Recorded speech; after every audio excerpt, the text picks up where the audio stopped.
आज की इस मूवी में हमें दिखाया जाएगा कि कैसे एक लग्जरी लाइफ जीने वाली लड़की के 27वें बर्थडे पर उससे सभी ऐशो आराम छीन लिया जाता है और इसके बाद जो इस लड़की की लाइफ में हुआ है वो कैसे उसकी पूरी लाइफ को बदल देता है। एंड गाइस, इस मूवी में प्लेबॉय मैगजीन के जो मालिक है उनका रोल खुद प्लेबॉय मैगजीन के फाउंडर ह्यू हेफनर ने किया है, यानी अपना किरदार खुद इन्होंने ही निभाया है। इस मूवी को डायरेक्ट किया है फ्रेड वोल्फ ने। एंड शुरू करने से पहले अगर आपको ये एक्सप्लेनेशन पसंद आती है तो प्लीज वीडियो को लाइक करना और चैनल को सब्सक्राइब करके बेल आइकन जरूर दबाना ताकि आपको हमारे चैनल की ऐसी ही और भी एक्सप्लेनेशन की नोटिफिकेशन मिलती रहे। So let's explain this movie. तो कहानी की शुरुआत होती है हमें ये दिखाते हुए कि एक लड़की जिसका नाम सैली है वो बचपन में काफी अगली दिखती थी। सैली एक ऑर्फनेज में रहती थी एंड और भी कई बच्चे उसके साथ थे, पर जैसे जैसे सब बड़े हुए सभी बच्चों को किसी न किसी ने अडॉप्ट कर लिया सिवाय बेचारी सैली के, क्योंकि वो बाकी बच्चों की तरह खूबसूरत नहीं थी। लेकिन एक दिन सैली की लाइफ में कुछ ऐसा हुआ जिससे वो धीरे धीरे बहुत ब्यूटीफुल हो गई। अब दोस्तों, सैली की लाइफ में ऐसा क्या हुआ जिससे वो खूबसूरत हो गई, ये हमें इस मूवी के क्लाइमैक्स में पता चलेगा। तो सैली जब काफी खूबसूरत हो गई तो वो बन जाती है प्लेबॉय मैंसन की प्लेबॉय, जिसे हर ऐशो आराम मिलता है। वो एक लग्जरी लाइफ जीने लगती है और साथ ही वो प्लेबॉय मैंसन और प्लेबॉय मैगजीन के मालिक ह्यू हेफनर की सबसे खास थी। उसे यहाँ काफी टाइम हो जाता है और अब कुछ ही समय में प्लेबॉय मैगजीन के कवर पेज पर वो आने वाली थी, जिससे वो लोगों के बीच काफी पॉपुलर हो जाती, क्योंकि प्लेबॉय मैगजीन अपने समय की काफी पॉपुलर मैगजीन थी। खैर, अब आज रात को ही सैली का 27वां बर्थडे था, इसीलिए सब उसकी बर्थडे पार्टी की तैयारियां कर रहे थे। नेक्स्ट सीन में हम देखते हैं एक एडल्ट पार्टी जिसमें सभी लोग सैली के बर्थडे पर उसे विश करते हैं और अब सैली हो जाती है 27 इयर्स की। अगले दिन सैली जब उठती है तो मार्विन, जो इस प्लेबॉय मैनर में ड्रिंक्स बनाता है, वो सैली को एक लेटर देता है जो प्लेबॉय मैनर एंड मैगजीन के मालिक ह्यू हेफनर का था। उसे लगता है शायद ह्यू हेफनर ने उसके लिए कोई सरप्राइज रखा है। जब सैली उस लेटर को निकाल कर पढ़ती है तो उसमें लिखा होता है कि सैली, तुम अपनी पैकिंग करके ये मैनर छोड़कर जा सकती हो। सैली ये लेटर सुनकर चौंक जाती है। उसे कुछ समझ नहीं आता कि अचानक ह्यू उसे इस मैनर से क्यों निकालना चाहता है। मार्विन कहता है, शायद सैली, अब तुम्हारी उम्र 27 की हो चुकी है और तुम अब बूढ़ी लगने लगी हो, इसीलिए ह्यू अब तुम्हें निकालना चाहता है। सैली को लेटर में कई बातों पर यकीन नहीं हो रहा था, इसीलिए वो ह्यू के रूम के बाहर जाकर दरवाजा खटखटाती है। मार्विन उसे बताता है कि ह्यू कुछ दिन के लिए वेगस गए हैं। अब सैली ना चाहते हुए भी ये मान लेती है कि ह्यू अब उसे अपनी बैनर से निकाल रहा है। मार्विन भी उसका सामान उसकी एक पुरानी कार में रख देता है। सैली मार्विन से कहती है कि मेरी लग्जरी कार कहाँ है। इस पर मार्विन उसे बताता है कि वो कारें इस मैंसन की प्रॉपर्टी है और जब तुम यहाँ आई थी तो तुम्हारे पास यही वाली कार थी। सैली उदास मन से मार्विन और इस मैंसन को बाय कहती है और यहाँ से चली जाती है। अब सैली अपनी कार में ही रहने लगती है क्योंकि उसके पास रहने के लिए कोई भी जगह नहीं थी। अब वो बिल्कुल पहले की तरह अनाथ हो गई थी। सैली अपने कार में ही ब्रश कर रही होती है, तभी यहाँ एक पुलिस ऑफिसर आ जाता है जिसे ये लगता है कि सैली ने नशा किया हुआ है, इसीलिए वो सैली के मुंह में मशीन डालकर चेक करने के लिए उसे कार से बाहर निकालता है। अब यहाँ सैली इस पुलिस ऑफिसर की मशीन डालने वाली बात को किसी और ही वे में ले जाती है, जिस वजह से वो पुलिस ऑफिसर उसे जेल में डाल देता है। एक रात जेल में बिताने के बाद जब सैली जेल से बाहर आती है तो वो एक ग्रुप हाउस में जाती है ताकि वो वहाँ रह सके, पर एशली उसे बताती है कि ये ग्रुप हाउस सिर्फ स्टूडेंट्स के लिए है। अब जो लोग ये नहीं जानते कि ग्रुप हाउस क्या होते हैं उनके लिए मैं बता दूं कि ग्रुप हाउस वो होते हैं जहां ऐसे लोग जो अपने घर या फैमिली के साथ नहीं रहना चाहते वो पैसे देकर यहाँ रहते हैं। यहाँ की एक हाउस मदर जिनका काम ग्रुप हाउस की देखरेख करना होता है, वो सैली से कहती है कि तुम्हें जेटा ग्रुप हाउस में ट्राई करना चाहिए। वहाँ की एक हाउस मदर की दिमागी हालत थोड़ी खराब हो गई है। अब जैसा ये औरत सैली को बताती है, सैली वहाँ चली जाती है। सैली देखती है कि ग्रुप हाउस का काउंसिल नेटली, जो कि जेटा ग्रुप हाउस की एक और हाउस मदर है, उससे यह कह रहा होता है कि अगर तुमने जल्द ही अपने ग्रुप हाउस के लिए 30 मेंबर नहीं ढूंढे तो तुम्हारा ग्रुप हाउस किसी और ग्रुप हाउस को बेच दिया जाएगा। इतना कहकर काउंसिल चला जाता है। सैली आती है और नेटली से कहती है, मुझे पता है तुम्हारा ग्रुप हाउस खतरे में है, इसीलिए मुझे अपनी ग्रुप हाउस की हाउस मदर बना लो, क्योंकि मैं तुम्हारे ग्रुप हाउस के लिए 30 मेंबर्स जोड़ने में मदद कर सकती हूँ। नेटली कहती है, नहीं, हमें किसी और हाउस मदर की जरूरत नहीं है। इतना कहकर नेटली अंदर आ जाती है। यहाँ हम इस ग्रुप हाउस की सभी हाउस मदर को देख पाते हैं। इनका नाम होता है मोना, जोएन, कैरी में, हारमोनी। ये सभी बिल्कुल नॉर्मल तरह से यहाँ रहती थी, लाइक कोई भी मस्ती या पार्टी नहीं और ना ही गुड लुकिंग दिखने के लिए कुछ मेकअप वगैरह या अच्छे कपड़े पहनती थी। यह इनमें से जोएन कहती है कि हमारे लॉन में कुछ लड़के खड़े हैं। अब कई लड़कों का इनके लॉन में खड़े होना नई बात तो थी, क्योंकि इनके लोन में सैली कुछ लड़कों को अपना फिगर एंड अट्रैक्टिव योगा दिखाकर लड़कों को अट्रैक्ट कर रही थी। नेटली ये सब देखकर बाहर आती है और सैली को एज अ हाउस मदर अपनी जेटा ग्रुप हाउस में जोड़ लेती है। अब ये सब देखकर नेटली सैली से कहती है कि तुम ये इतनी आसानी से कैसे कर लेती हो। सैली कहती है, मैं प्लेबॉय मैंसन में रहती थी और वहाँ इस तरह की एडल्ट पार्टीज और हर तरह के लड़के थे, इसीलिए मैं इन सब कामों में एक्सपर्ट हूँ। तभी यहाँ एक और लड़की आती है जिसका नाम लिली होता है। ये भी यहाँ की एक और हाउस मदर होती है, पर ये थोड़ी शाय थी, इसीलिए ज्यादातर वक्त ये अपने कमरे में रहती थी। नेटली कहती है, सैली ये लिली है, ये थोड़ी शर्मीली है, ये तानिया है, ये जोइन है जिसे स्पाइन की वजह से स्पाइन रिलैक्सर पहनना पड़ता है, ये हारमोनी है जो प्रेग्नेंट है, ये कैरी में है एंड ये मोना है। सैली सबसे पहले शावर लेती है और नेटली ही बाहर आ जाती है। सैली बाहर अपने शॉर्ट कपड़ों में अपनी कार वॉश कर रही होती है। ये सब करने से बाहर काफी लोग सैली को ताड़ने लगते हैं। ये सब होता देख सभी बाहर आते हैं और सैली से ऐसा करने की वजह पूछते हैं। सैली कहती है, सेक्सी तरीके से अगर हम लोगों की कार वॉश करें तो काफी पैसे इकट्ठा कर सकते हैं, जिनकी हमें काफी जरूरत भी है। सभी लड़के कहती हैं कि सैली पागल है जो ऐसी हरकत कर रही है। नेटली कहती है, कम से कम हमें इसे एक मौका देना चाहिए। सैली को इस तरह कार वॉश करता देख कुछ लड़के यहाँ आ जाते हैं, जिनमें से एक लड़का नेटली का क्रश होता है। बट जब उसके पास आ रहा होता है तो नेटली नर्वस हो जाती है। सैली नर्वस होने की वजह पूछती है तो नेटली कहती है कि मुझे कोल्बी पर क्रश है। जब कोल्बी यहाँ आता है तो वो नेटली से उसके साथ कहीं घूमने के लिए पूछता है। नेटली हाँ कह देती है क्योंकि वो उसे प्यार करती थी। लेकिन जैसे ही नेटली कोल्बी को पानी पिलाने की कोशिश करती है तो मोना वाटर पाइप का प्रेशर बढ़ा देती है, जिससे कोल्बी भीग जाता है और यहाँ से बिना कुछ कहे चले जाता है। मोना की इस हरकत पर नेटली को काफी गुस्सा आता है। ये सभी अंदर चले जाते हैं पर सैली बाहर ही रुक जाती है। तभी यहाँ एक लड़का आता है जो ओल्ड एज होम के वॉलंटियर के लिए पर्चे चिपका रहा था। सैली उससे पूछती है कि तुम क्या कर रहे हो। वो कहता है कि मैं ओल्ड एज होम के वॉलंटियर के लिए एड्स लगा रहा हूँ। सैली कहती है, क्या हम वहाँ आ सकते हैं। ये कहता है, हाँ अगर तुम चाहो तो आ सकती हो, वैसे भी हमें वॉलंटियर की जरूरत पड़ती रहती है। ये लड़का अपना नाम ओलिवर बताता है और सैली भी इसे अपना नाम बताकर ओल्ड एज होम का एक एड पेपर लेकर वापस अपने ग्रुप हाउस में आ जाती है। नेटली कहती है, तुम कहाँ थी। इस पर सैली कहती है, मैं एक लड़के से बात कर रही थी जो काफी हैंडसम और क्यूट है। सैली की बात उससे ऐसा लगता है जैसे उसे ओलिवर से प्यार हो गया है। अगले सीन में हम इन सभी को एक क्लब में देखते हैं जहां एशली और कोर्टनी आती हैं। अब एशली फिलोटामो ग्रुप हाउस की मेंबर्स इकट्ठे कर रही थी पर उनका ग्रुप हाउस जेटा ग्रुप हाउस से बड़ा और अच्छा था।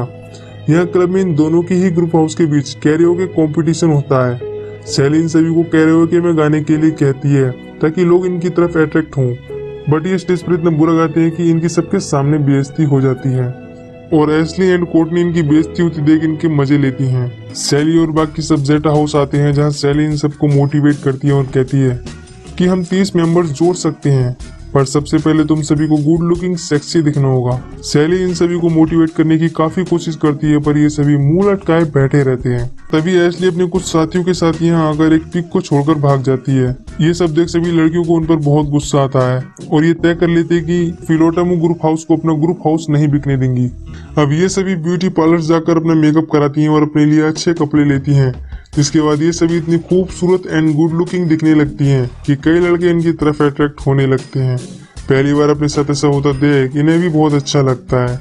इसके बाद ये सभी लड़कियां ओलिवर के ओल्ड एज होम में जाती हैं जहां ओलिवर इन्हें देख काफी खुश होता है। ये यहाँ पर इन बूढ़े लोगों के साथ डांस करते हैं और काफी एंजॉय करते हैं। इन बूढ़े लोगों को भी डांस करके काफी अच्छा लगता है। ओलिवर इस सब के लिए सैली को थैंक यू कहता है। दूसरी तरफ प्लेबॉय मैंसन में ह्यू हैफनर वेगस से आते हैं और सैली के बारे में पूछते हैं। इस पर मार्विन ह्यू को लेटर देता है और कहता है कि सैली आपके लिए छोड़कर गई है। जब ह्यू लेटर को पढ़ता है तो उसमें लिखा होता है कि सैली अफ्रीका के ऑर्फेनेज में चली गई है ताकि वो अनाथों की मदद कर सके। अब यहाँ हमें पता चलता है कि ह्यू हैफनर सैली को नहीं निकालना चाहता था, क्योंकि ह्यू ने वो लेटर सैली को नहीं दिलवाया था, बल्कि मार्विन ने वो लेटर कैसेंड्रा के कहने पर दिया और ह्यू को भी ये नकली लेटर कैसेंड्रा के कहने पर दिया। अब कैसेंड्रा ने ये सब इसीलिए किया था ताकि वो प्लेबॉय मैगजीन के कवर पेज पर आ सके और इसमें उसका साथ देता है मार्विन।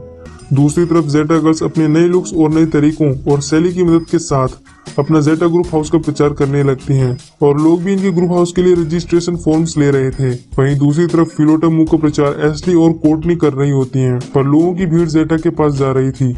जब एशली उनके पास आकर देखती है तो वो चौंक जाती है, क्योंकि उसे जेटा गर्ल्स का एकदम नया रूप देखने को मिला था।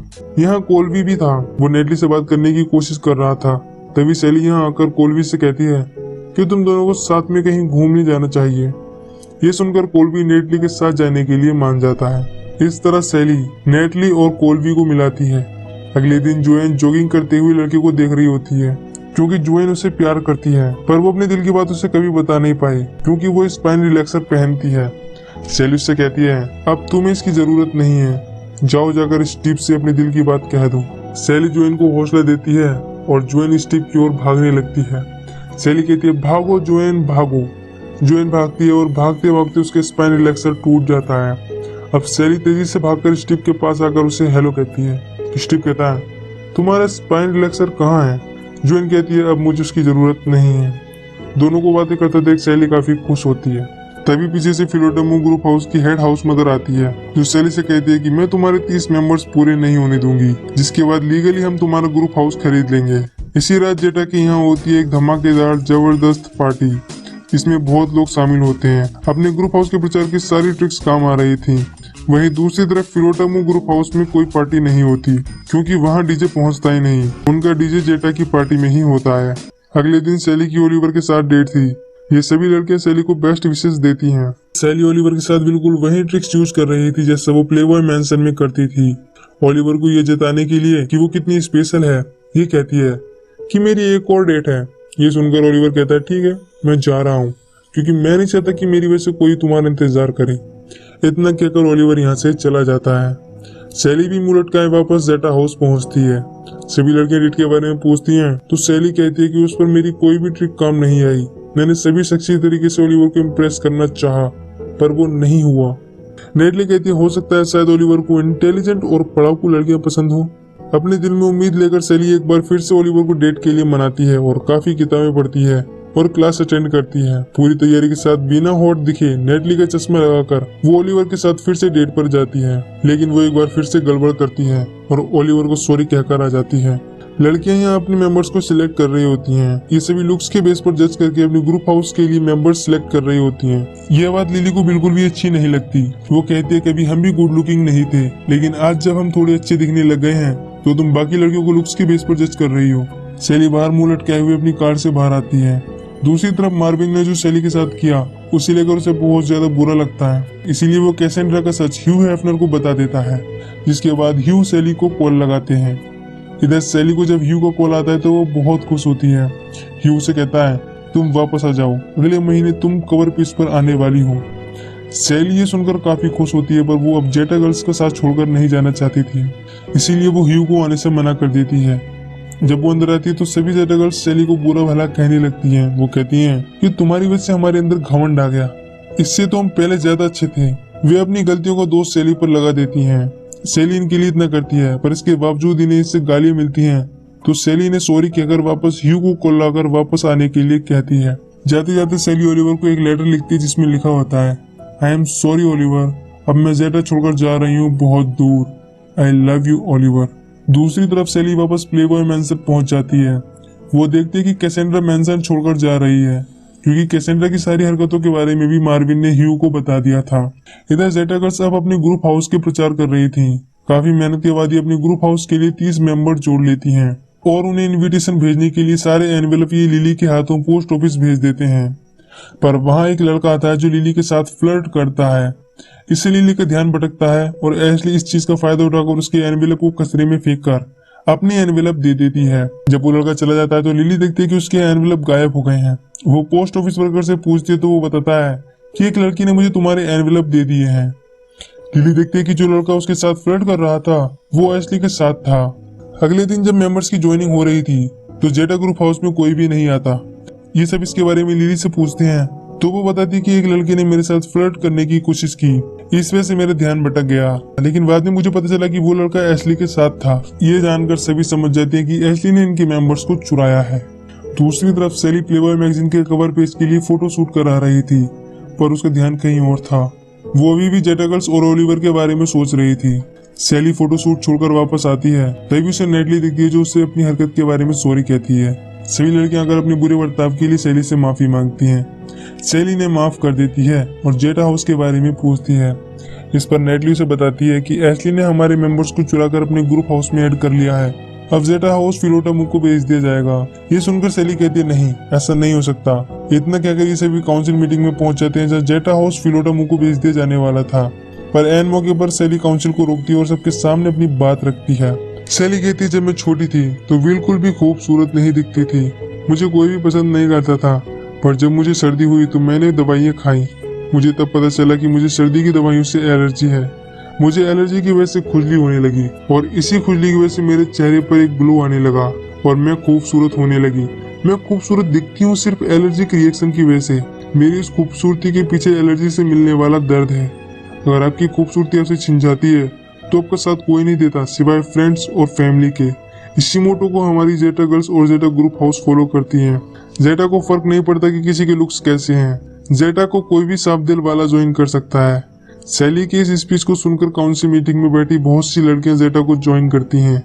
काउंसिल सभी मेंबर्स को गिनते हैं जो टोटल 29 मेंबर्स होते हैं। अब इन्हें सिर्फ एक मेंबर चाहिए था पर कोई हाथ नहीं उठाता। काउंसिल जेटा ग्रुप हाउस को फिलोटा को बेचने वाले होते हैं कि तभी एशली की दोस्त कोर्टनी जेटा को ज्वाइन करती है और 30 मेंबर्स पूरे करती है। कोर्टनी कहती है कि मुझे नहीं चाहिए फिलोटा जैसे ग्रुप हाउस और एशली जैसी दोस्त, क्योंकि इन्हें मेरी बिल्कुल भी कदर नहीं है। इसी के साथ जेटा ग्रुप हाउस के 30 मेंबर्स हो जाते हैं और काउंसिल जेटा ग्रुप हाउस को फिलोटा को नहीं बेचते। सभी खुशी खुशी जेटा हाउस लौटते हैं जहाँ सैली को ओलिवर मिलता है। ओलिवर सैली को फूल देता है और कहता है कि मुझे तुम वैसे ही पसंद हो जैसी तुम हो, ना मुझे स्मार्ट चाहिए और ना ही हॉट एंड सेक्सी। इसी के साथ ये मूवी यहीं पर हैप्पी एंडिंग होती है। तो दोस्तों मूवी स्ट्रेट फॉरवर्ड है। हमने मूवी में सैली को देखा जिसे प्लेबॉय मैंसन से कैसेंड्रा की वजह से निकलना पड़ा। इसी वजह से उसे अपनी लाइफ के अच्छे दोस्त और प्यार मिला। साथ ही सैली ने जेटा गर्ल्स के हारे हुए मन में एक उमंग भरी जिससे ये वापस अपनी जेटा हाउस पा सकी। एंड दोस्तों लास्ट में सैली ह्यू हेफनर को एक लेटर भी लिखती है जिसे पढ़कर ह्यू को यह तसल्ली हो जाती है कि सैली अपनी लाइफ में खुश है। एंड दोस्तों अगर आपको इस मूवी से रिलेटेड कोई भी क्वेश्चन हो तो कमेंट करके पूछ सकते हैं। बाकी वीडियो को लाइक करो और चैनल को सब्सक्राइब करो। एंड जिससे भी ये मूवी देखनी है वो मुझे इंस्टा पर डीएम करके मूवी की लिंक ले सकते हैं। Instagram account link is in the description. मैं मिलूंगा आपसे न्यू वीडियो में, तब तक के लिए बाय बाय।